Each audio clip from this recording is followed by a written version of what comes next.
নমস্কার, কেমন আছো সবাই? তো আজকের এই ভিডিওটা খুব স্পেশাল হতে চলেছে, কারণ আজকে কথা বলবো ম্যানিপুলেশন নিয়ে। তো আগে বুঝবো ম্যানিপুলেশনটা কি জিনিস।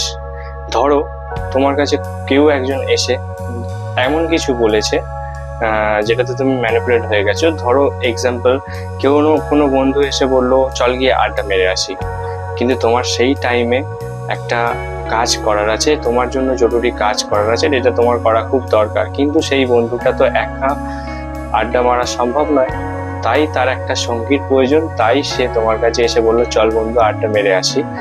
তারপরে ম্যানিপুলেশন সে কিভাবে করবে? তুমি স্বাভাবিকভাবে বলবে না আমার এই কাজটা আছে, তখন সে বলবে তুই যদি আমার সত্যি বন্ধু হয়ে থাকিস তাহলে তুই আমার সঙ্গে আড্ডা মারতে যাবি আজকে। তোমার এই কথাটা তোমার ভেতরে লেগে গেল, তো লেগে যাওয়ার ফলে তুমি চলে গেলে, এটাকেই বলে ম্যানিপুলেশন। কিন্তু তোমার জরুরি কাজটা করা হলো না, পরবর্তীকালে গিয়ে তুমি টের পেলে যে আমার আড্ডাটা না মারলেই চলতো, আমার কাজটা করাটা খুব জরুরি ছিল। এটাকেই বলে ম্যানিপুলেশন। আর যদি তোমার সাথে এরকম হয়ে থাকে বা হয়, এখনো হয়, তাহলে তোমাকে আজকে কিছু জিনিস শেয়ার করবো বা কিছু টিপস শেয়ার করবো, যাতে তুমি ম্যানিপুলেশন থেকে দূরে থাকতে পারো আর এই নেগেটিভ মানুষগুলোকে দূরে থাকতে পারো, যারা নিজের সাথে অন্যকে দিয়ে কাজ করায়, সেটা থেকে তুমি বাঁচতে পারো। আর এই কাজগুলি নেগেটিভ মানুষগুলি করার তো ফলে তুমি নেগেটিভ মানুষগুলোর থেকেও দূরে থাকছো, ম্যানিপুলেশনটাকে তুমি বুঝে যাচ্ছ, সেটা থেকেও দূরে থাকছো, ফলে তোমার জরুরি কাজটা তোমার করা হচ্ছে। তো আজকের ভিডিওটা খুব ইন্টারেস্টিং হতে চলেছে, কিছু টিপস তোমাদেরকে শেয়ার করবো, মন দিয়ে শোনো, লাস্ট অব্দি থাকো। শুরু করছি। তো নাম্বার 1, কিছু মানুষ এমন আছে, আমাদেরই আশেপাশে আছে বা তোমাদের আশেপাশে আছে, দেখবে তারা এমন ভাব দেখাবে তোমার সাথে যেন ও তোমার ভালো চায়, ওর কাজগুলো করার পেছনে তোমারই ভালো আছে, তাই না? এরকম আমাদের লাইফে অনেক থাকে, অফিসে থাকে, বাড়িতে থাকে, বন্ধু বান্ধব সার্কেলে থাকে। তো ওরা যখন এরকম ভাব দেখাচ্ছে, এরকম কিছু একটা কাজ বলছে যেটাতে মনে হচ্ছে যে তোমার ভালো, কিন্তু আসলে তারা নিজের স্বার্থের জন্য নিজেদের কাজটা করিয়ে নেয়। তো এই সময়টা নিজে একবার চিন্তা করো যে এই কাজটার পেছনে তোমার কি কোনো ভালো হওয়ার উদ্দেশ্য আছে, না তারা তাদের নিজের কাজটাকে করিয়ে নিচ্ছে? একটুখানি পজ দাও, নিজেকে, নিজের মধ্যে কথাগুলোকে রিফাইন করো, কারণগুলো রিফাইন করো, দেখো যে আদতেই তোমার কি কোনো ক্ষতি হচ্ছে না তোমার কোনো উপকার হচ্ছে। তো সুতরাং নিজেকে যদি তুমি টাইম দাও, এই কথাগুলো ভাবো, কোনো একটা বন্ধু হঠাৎ করে এসে তোমাকে কিছু ম্যানিপুলেশন করছে বা কিছু এরকম বলছে, তো নিজে একটুখানি ভাবলে তুমি বুঝতে পারবে আদতে তার লাভ না তোমার লাভ, সে নিজের স্বার্থের জন্য কাজ করাচ্ছে না আদতে সত্যি সত্যি তোমার ভালো চায়। তো সে যদি তোমার ভালো চেয়ে থাকে, সে বেশি প্রেশার করবে না, আর তার যদি নিজের স্বার্থ বেশি থাকে তাহলে সে তোমাকে প্রেশার করবে কাজটিকে করার জন্য। তো এই জিনিসটা মাথায় রাখো, নিজের মধ্যে একটুখানি রিমাইন্ড করো, কথাটা ভাবলে তুমি বুঝতে পারবে যে আদতে কার লাভ। চলে যাবো পরের পয়েন্টের দিকে। তো 2 নম্বর পয়েন্ট হচ্ছে ইমোশনাল উইকনেস। ইমোশনাল উইকনেসটা হচ্ছে ম্যানিপুলেশনের খুব প্রধান অস্ত্র, আর ওরা খুব ভালো করে জানে, নেগেটিভ মানুষরা খুব ভালো করে জানে কিভাবে ইমোশনাল উইকনেসের অস্ত্রটাকে চালিয়ে তোমাকে ট্র্যাপে ফেলবে। তো এটা ঠিক এরকম ভাবে হয় যে কোনো তোমার আশেপাশে বা আমাদের আশেপাশে এরকম অনেক নেগেটিভ মানুষ আছে, তারা আসবে, এসে বলবে তুই যদি আমার সত্যি বন্ধু হয়ে থাকিস তাহলে তুই আমার এই কাজটা করে দিবি।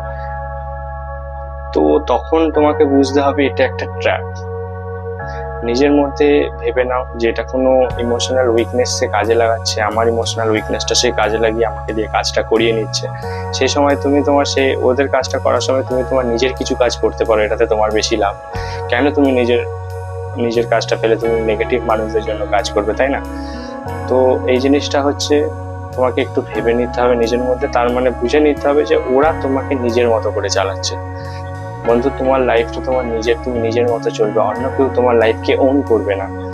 তো ইমোশনাল উইকনেসটা কাউকে দেখিও না, আর তোমার ইমোশনাল উইকনেসটা কাউকে ইউজ করতে দিও না। চলে যাবো 3 নম্বর পয়েন্টের দিকে। 3 নম্বর পয়েন্ট হচ্ছে ডিসিশন নেওয়ার আগে পজ দাও, সময় নাও। যদি হট করে সঙ্গে সঙ্গে কেউ এসে তোমাকে প্রেশারাইজড করে যে এখনই একটা ডিসিশন নাও, সাথে সাথে তোমাকে ডিসিশন নিতে বলা হয়, তাহলে মনে করবে যে এটা ম্যানিপুলেশন। কারণ ভালো কোনো কিছুতে কেউ তোমাকে প্রেশারাইজড করতে পারে না, আর কেউ করবেও না। তাই যখনই তুমি বুঝবে তোমার সঙ্গে সঙ্গে হ্যাঁ বা না বলার পিছনে তোমার কোনো বিপদ লুকিয়ে আছে। যদি তোমার এরকম মনে হয় তাহলে নিজেকে পজ দাও, একটু সময় নাও, ভাবো। 4 নম্বর পয়েন্ট হচ্ছে নিজের বাউন্ডারিটা নিজেই সেট করো। সেটা কিভাবে? তুমি যতক্ষণ না রাজি থাকবে কোনো ডিসিশনের ওপর, তুমি যতক্ষণ না রাজি থাকবে ততক্ষণ কেউ তোমাকে রাজি করাতে পারবে না। তাই এই ম্যানিপুলেটরস লোকগুলো সবসময় চায় তুমি সফট থাকো, দয়ালু থাকো, তাহলে তারা খুব সহজে তোমাকে ম্যানিপুলেট করতে পারবে, তাই না? তাহলে কি করতে হবে? তুমি যদি সহজে না বলতে পারো কোনো কথাতে, যে কোনো সিচুয়েশনে, তাহলে তারা তোমাকে ম্যানিপুলেশন করতে পারবে না। তো যদি না বলার ইচ্ছা হয় কোনো কারণে, মন খুলে না বলো। আর যখনই এদেরকে মনে হবে যে তুমি না বলছো ডাইরেক্ট, তখন তারা তোমাকে ম্যানিপুলেশন করতে পারবে না। তাই নিজের বাউন্ডারিটা নিজেই সেট করো, কতটা তোমাকে চলতে হবে, কতদূর তোমার আয়ত্ত। তাহলে অন্য কেউ তোমার জীবনটাকে চালাতে হবে না, তোমার জীবন তুমি নিজে চালাবে। এটাই ছিল 4 নম্বর পয়েন্ট।